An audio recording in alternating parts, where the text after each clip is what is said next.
So let's talk about this Jaden Rashada thing. Man, um, we knew that NIL in college was crazy. We knew that it was. And we knew that NIL, it doesn't have any rules whatsoever. So we knew it was going to be a problem. I don't think we knew that it was going to be this much of a problem, to be honest with you. But it got there. It got there. Now we've got guys suing schools, coaches, boosters, because you didn't come through on an NIL promise after I signed with you. My first question to everybody, and you guys answer what you think about it. Do you think that he should, and now anybody can sue anybody for anything these days, so it's not a legal thing. It's more of an ethics thing or a morality thing. Do you think he should be suing Billy Napier, who's the head coach at Florida, and the two boosters, or one was a booster, the big booster, another one was worked for the University of Florida. Do you think he should be able to sue them because they didn't come through on a promise to him for a 4-year, $13.85 million NIL deal? Do you think that should be the case? Personally, yeah, I do. I do. You know, here's the thing. If you don't want, first of all, Rashada should have never signed. That's the first thing. It can't be, hey, I'm going to sign with you, and then you got to come through with your promise. No. You should have had it in writing saying, hey, if I sign, I am guaranteed this no matter what. And there should be no ifs, ands, or buts. This is what I'm guaranteed. But it doesn't sound like that was what the case was. And so now he's suing them because he's saying, hey, you damaged me, you damaged my reputation, you damaged this. So, and the deal fell through, and they were able to actually cancel the contract. They sent him a letter after he had signed saying, yeah, the deal fell through. And I'm like, well, hold on a second. That doesn't sound right. Well, then it turns out, no, he actually didn't. He signed with the promises that this was going to happen, this was going to happen, this is what going to happen, and he had signed. Well, then they sent him a letter the day after, and no, it's not gonna happen. And so he's like, you know what? Screw this. I'm out of here. Now, let bygones be bygones, wash your hands of it, and just move on. Doesn't sound like he wants to move on. He wants his pound of flesh. He feels like Florida took a pound of flesh from him. He wants to take a pound of flesh from them. So we'll see how this all plays out. The thing that I like most, and I think is absolutely hilarious, he goes to Arizona State. He wins the job there, plays a couple of games, 3 games, gets hurt, and then can't play really the rest of the year. Then he transfers to Georgia, and Kirby Smart's like, yeah, go ahead and sue him. I don't care. Don't have nothing to do with me. You go right ahead. So you go right ahead. Doesn't have nothing to do with me. So if you want to sue him, you got my blessing. I love that. I love it. So it is what it is. It is what it is. Mm, mm, mm. Hold on a second. The downfall of Florida since Tebow continues. The Tebow curse. Lord have mercy. And it might be the Tebow curse. I don't know. I just know that this is what happened. The NCAA just lost total control, people. They lost total control. They didn't put any rules in place with all of this. And this is what happens. Partly, you can blame Rashada. He's got one of those dads. If you want something, and first of all, he made a decision to go to Miami for like $9 million. But then Florida comes in and says, well, we'll give you 13.8. Okay, well, whatever you had in place with Miami, you should have made sure you had the same thing in place with Florida. But it doesn't sound like you did. They back out of the deal. And it sounded like once they backed out of the deal, Billy Napier said, well, we'll pull your scholarship if you don't sign. I would have said, okay, thank you, goodbye. I'll go somewhere else. You can have your scholarship and stick it where the sun don't shine. Because Jaden Rashada was highly recruited. Highly recruited. He could have found another place to go. Wouldn't have had to wait to the last minute. But this is how some of these things happen, people. This is how some of these things happen. But NIL is a mess. It's an absolute mess. So it's just an absolute mess. But we'll figure out exactly what's going on with all this as this shakes down. My man Joey says the school and booster people make a ton kind of crooks themselves. So if he is owed that money, sue them. Yeah, I don't think he's owed the money though. I think what they're trying to sue is say they damaged him. I don't know if he's actually owed the money because the contract said they could back out. Because if he couldn't have backed out, they couldn't have backed out of it. They'd have been sued a long time ago. You know what I'm saying? I think what they're suing is that they let him along and you have to read the lawsuit. It's basically they let him along and then get him to sign, and then he didn't. And that's where all of this comes from. So that's where all of this comes from, is that he's upset and feeling like, hey, man, you lured me here and told me that you were going to pay me this, and then you didn't. And then the next thing you know, I'm sitting out here. I'm like, well, wait a minute. I turned down somebody else based on what you said. Well, part of that is you got to get something more concrete. Part of that, you've got to get something more concrete. You don't give up something without it's just like you're not going to leave a job without knowing that you have another job.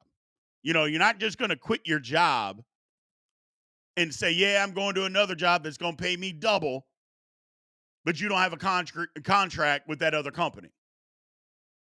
Now, there are some people that do that, but I would say, yeah, you don't need to do that. That would not be wise. That would not be wise.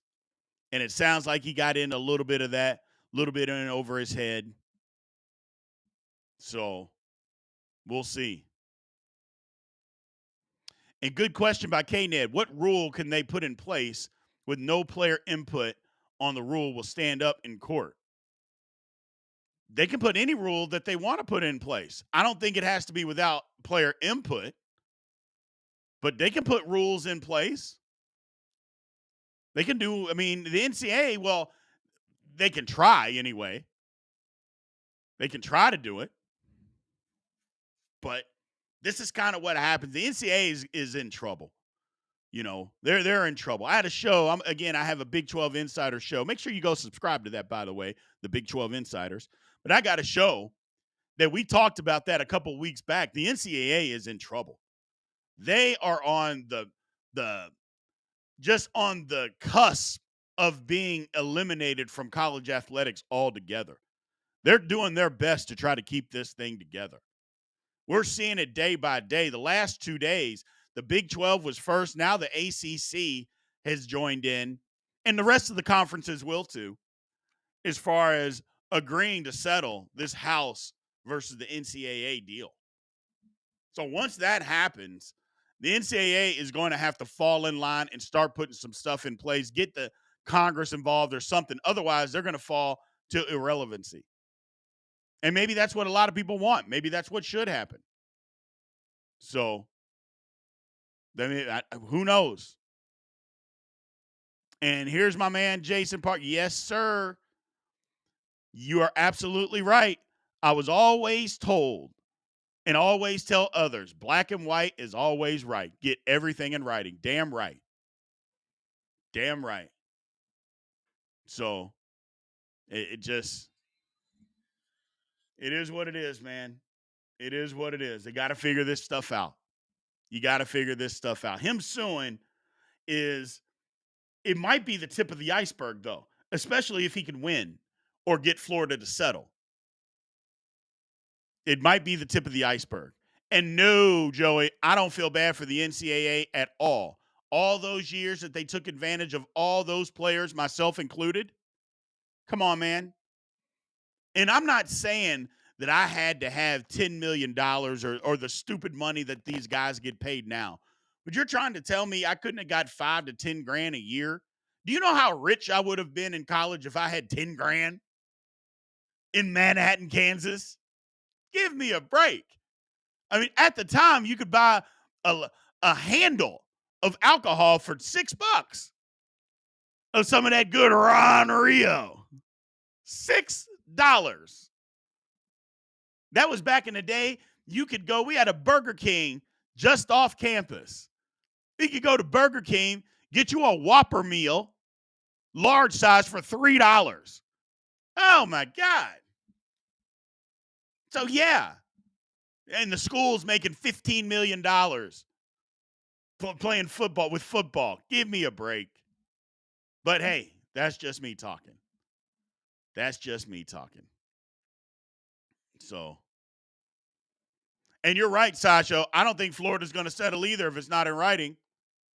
I don't think they're doing anything. I don't think that they are going to settle at all. I think they're going to fight this out because I think their lawyers are like, no, we can't set no precedents and let this kid sue us for backing out of a contract or backing out of a deal without a signed contract. But it sounds like it was signed, but it sounds like it said that they could back out at any time. Yeah, and if it does say that, then I don't see Florida settling at all. So I don't see them settling at all. So Big B, have you ever thought about going to local high schools and doing some truth talk? Man, I'm going back to my high school. That's why, number one, let me remind everybody, no show tomorrow. We're not having a show tomorrow because I'm going back to my hometown, to my high school, to give away my brother's memorial scholarship. But yeah, one of my good friends is the high school coach at my high school, my former high school, Jeffersonville, Indiana. And a couple of them, I reach out to them all the time and give them just straight talk advice. Tell them when they play bad, when they not, what to look out for, what to do. I do it all the time, man. I do it all the time. And I'd be more than happy to do it for anybody else. I tell people the truth. Y'all know me. I'm going to tell you the truth. Exactly what's going to happen. Athletics are athletics. Times have changed, but, the athletic part is still the athletic part. You still got to figure it out. What is the old saying? The players change, but the game stays the same. The players change, but the game stays the same. So, yeah, I'll be more than happy. So, schools are hoodwinking kids left and right. More suits will surface if this one gains any traction. Absolutely. Absolutely. So that's all I'm saying. K-Ned says 10K would have Big B getting a ton of time at the library. The one near the 8K or the BK, that is. Yeah, you're right. Exactly. You're exactly right, K-Ned. There's a whole, I'll just say Aggieville. I'll throw it out there. 10K? 10K a year? Oh, my God. I mean, 10K back in 1997 and 1998 in Manhattan, Kansas, it might as well have been $1 million. It might as well have been $1 million. Lord have mercy. I have no idea what I would have done with myself. Like I said, that Ron Rio, woo, it was already flowing as much as possible. I would have went in there and spent $20, and we'd have had Ron Rio for days. Ron Rio for days. The funny thing about that is if I tried to drink Ron Rio now, my liver would explode. It would just literally explode inside my body. It'd just say, no, Brian, we give. What the hell are you doing? No. But back then, yeah, buddy. Absolutely. Little Ron Rio. Adam Silver fan here. Yeah, we're gonna move on, man. We're gonna move on to the Q&A section. My man Adam Silver. He says, sorry, I missed you talk about the Celtics. Can't even believe it was a close game. I don't know. I can believe that it was a close game because I think the Pacers are good, but I can't believe the Pacers pissed down their leg the way they did. Lord have mercy. I just, they had the game won. They had the game won. Ugly. Just ugly. So look at the people that don't want that Ron Rio sideshow. He was there. He had that Ron Rio. I suckered him into some Ron. I was peer pressure. You called me peer pressure. That's what Big B was, at K-State. I was Mr. Peer Pressure. Here, have some Ron Rio. Come on, man. It'll be good for you. That thing could have started up a car. Didn't matter. But you see Sideshow, he's like, no, yeah. He got suckered into some Ron Rio. He knows he did. He knows he did. Got suckered into Ron Rio. Yeah, buddy. It was the life of the party. It was the life of the party. That and a little bit of Carlos Rossi. Lord have my. Again, people, I don't know how my liver survived. Somehow it did. But if I tried to drink it now, it would literally just explode in my body. Just explode. Just explode. So, mm, mm, mm. So it'll be interesting to see what happens with all that, though. I just, with all the NCAA stuff that's going on, the NIL, the lawsuits, I think it's just the tip of the iceberg. I think we're about to start seeing a whole lot more.